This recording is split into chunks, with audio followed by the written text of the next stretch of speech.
Hi everyone, welcome to the 5th World History on One Page video, also known as the WHOOP project.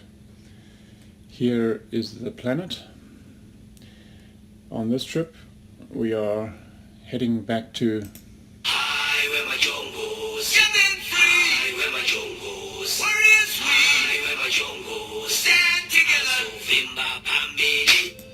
Africa. You can tell I enjoy Johnny Clegg's music. Now I realize that I didn't give you much of a chance to see Southern Africa in the last chapter. My apologies for that. I've been trying to keep the chapters about 7 to 8 minutes long. I know most people have great demands on their time in the 21st century, and I find if I can say to a person, do you have 7 minutes? Normally the answer is yes.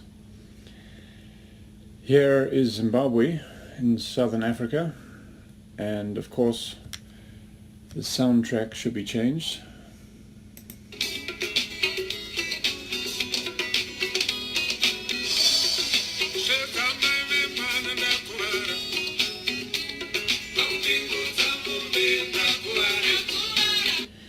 I am recording this lesson in February 2019, and Oliver Tuku has recently gone to be with the Lord. That was the 23rd of last month.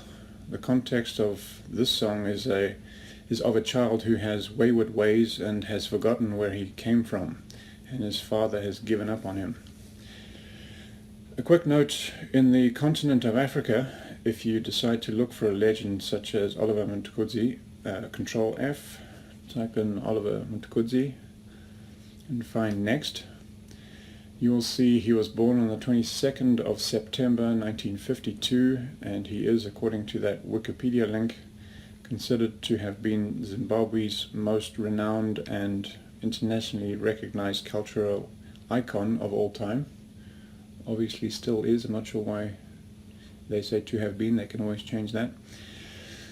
You will also see that September the 22nd, 1952 was a time of British colonization in Zambia, the Union of South Africa before it became a republic, British Nigeria before independent Nigeria, Emperor Haile Selassie, the first reign in Ethiopia, the Kingdom of Egypt before Egypt became a republic, and colonialism in Bechuanaland, which will become Botswana.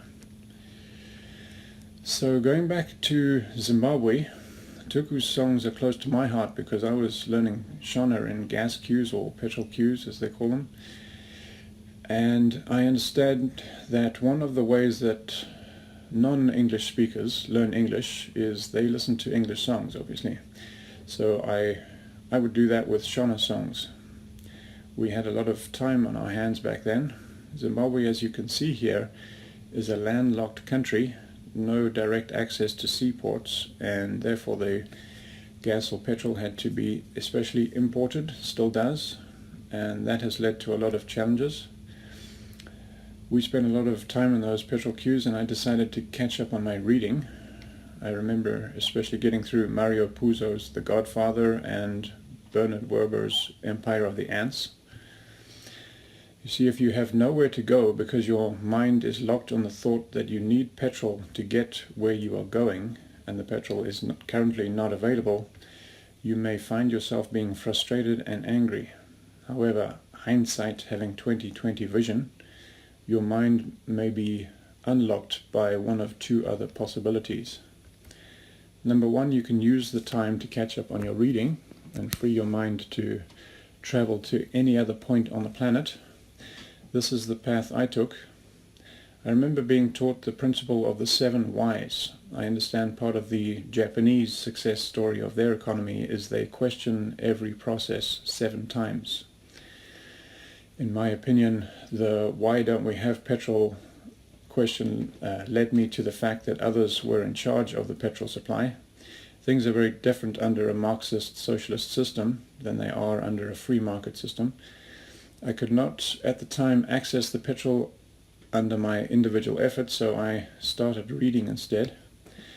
This concept was summed up for me during a sermon by Pastor David. Thank you, sir. He said, "The person you are today compared with the person you are 5 years from now depends on two things. Number one, the books you read, and number two, the people you hang out with. You are in charge of both things. So I took that to heart, and here we are. I mentioned that your mind can be unlocked by two possibilities. That was the first, reading. The body may be limited by a shortage of petrol or gas. The mind is not. The second is entrepreneurship, the mindset difference between employee and employer. I also understand that in today's world there's a primary drive to make people into employees. But Robert Kiyosaki, the author of Rich Dad, Poor Dad, puts it this way, I'm paraphrasing: the poor teach their children to work hard, get good grades, so that they will find a good job at a good company. The rich, however, teach their children to work hard, get good grades, so they will be able to find a good company that they can buy. There is a mindset difference there. Robert Kiyosaki will tell you that in his opinion, job, J-O-B, stands for just over broke. In my life, I have found it a struggle to change my mindset. I was taught for 7 years in junior school and 6 years in high school that there is security in a job and risk in entrepreneurship. The rich, however, that is to say billionaires, tell me that there is risk in a job and security in entrepreneurship. I remember in that petrol queue, Adam, you know who you are, was selling sodas or cokes, depending on what side of the globe you live on. That is entrepreneurship. I couldn't see it then, but better late than never.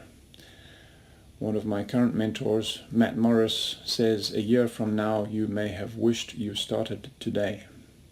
Basically, do not procrastinate. Give that up.